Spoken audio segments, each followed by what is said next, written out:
So I thought it'd be fun to compare the low-end super budget Samsung Galaxy A03s with the high-end flagship Apple iPhone 15. Let's go ahead and compare these two bad boys. Now, by no means am I going to call this a fair comparison, but it is good to know there are some things that are better on the Samsung Galaxy A03s than the iPhone 15. Obviously, price is going to be one of them. They're practically giving away Samsung Galaxy A03s, while the iPhone 15, obviously not. That one's an $800 device. The Samsung is the pretty much the entry level Samsung phone. Samsung typically has 5 levels of phones that you could get, and this is the cheapest phone.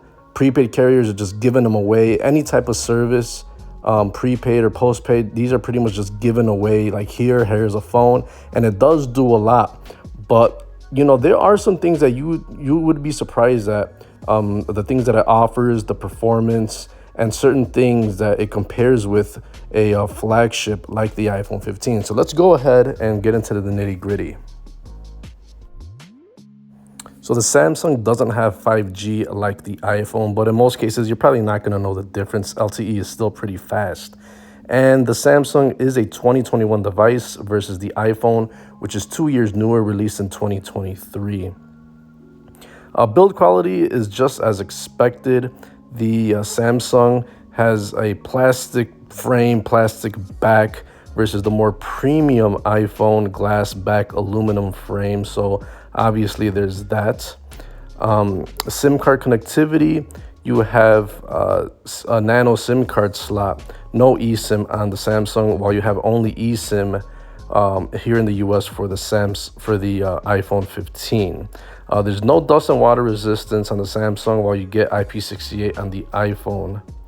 The display, you're getting a 60 hertz plain display on the Samsung, and surprisingly, you're getting the same type of display at 60 hertz on the iPhone 15.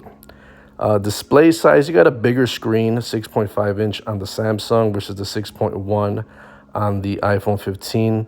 And screen to body ratio, I mean, the Samsung has a little bit more bezel, but not by much compared to the iPhone. The resolution is lower on the Samsung. It's a 720 display, 270 ppi, versus the iPhone's 1080p like display at 461 ppi. Software-wise, you're limited to Android 12 and One UI 4.1 on the Samsung, while you get iOS 17 and 5 years of updates at least on the iPhone. Chipset, obviously, you get a lower-end MediaTek older P35 Helio, while the iPhone has the newer A16 Bionic. The Samsung does hit back with the microSD card slot, while the iPhone doesn't have that.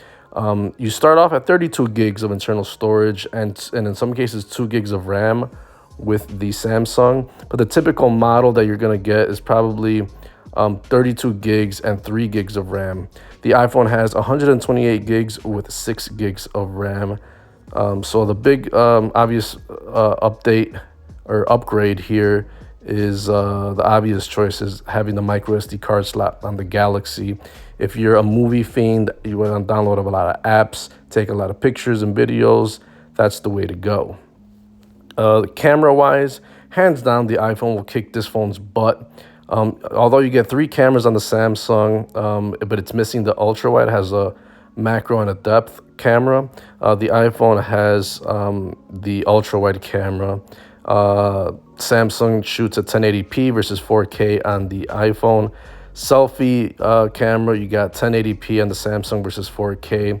So hands down, you're not going to take any eye-catching photos or videos on the Samsung, but it's good enough for, sending a pic to your friends on social media, something that is just, out of the blue. Let's just take a picture and send it, just getting it done. And you're going to need plenty of lights and a steady hand to use the Samsung. You do get the headphone jack, which is a big plus for the Galaxy phone. You don't have that on the iPhone. There's no NFC for the most part on the Samsung, and both of these phones are rocking the USB-C port, which is new on the iPhone. For unlocking the device, you do get a side-mounted fingerprint reader on the Samsung, while the iPhone 15 uses Face ID. And battery, the every Android pretty much beats the iPhone every day of the week, and this is no different. Even with this low-end device, you get a 5,000 milliamp battery with 15-watt wired charging, so not super slow, but not super fast either. Sits just below that standard 20-watt charging on most devices. The iPhone's battery is 3,300, which will get you near to all-day battery life, and it has wireless charging and all that good stuff.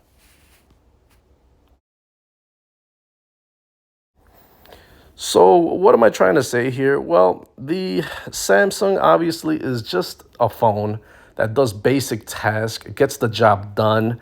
If you lose your iPhone, in a pinch, you could use this to replace it. Or if you had a mid-ranger like the A54 or any type of an older Pixel or an older flagship, this one will get the job done. The battery life is going to be great. That's never been a problem with lower end Android phones. Expandability with the storage is also a good thing. You could add storage on the whim with a SD card reader. And since it has a lower end chipset and a lower resolution screen, that stretches the battery life even more. This phone also has that nano SIM card slot, which is good for most people because you could swap SIM cards very easily. And the bigger screen trumps the iPhone screen, so you can watch more content even though, the resolution is lower. It does have Samsung UI, which does have some helpful things instead of having stock Android. So that's an advantage right there. You do a little bit more customization. For example, you could still have that shortcut for the camera by pressing the power button, among other things. And it's, for the most part, the same type of software that's found on higher end Android phones. And the iPhone, I mean, it just trumps the Galaxy for the most part in the camera and in the power department. And that's usually where you see the main differences between a lower budget phone and a high end is how fast, how powerful, and the quality of the camera. But in a pinch, this Samsung is there if you need it. The thing that really is sorely missed on the Samsung, going over all of these features, is that it needs NFC for sure. Because without this, you definitely need to carry your cards around, and everyone's pretty much used to using their phone as a payment device. It's nice that the Samsung does have a fingerprint reader on the side. Some people still like that physical touch to unlock your device. So that's still good there. So there's a couple of things that the Samsung does well, but obviously the thing that's going to kill it is going to be a lack of NFC, the low-end chipset, and the lower resolution screen and the camera.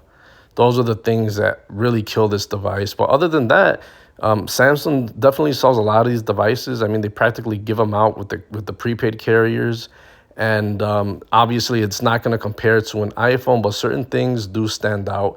And people tend to forget certain features when they only focus on the flagship. So yeah, the iPhone 15 is definitely better, but it's going to cost you an arm and a leg compared to the A03s. So that's been my comparison of these two devices.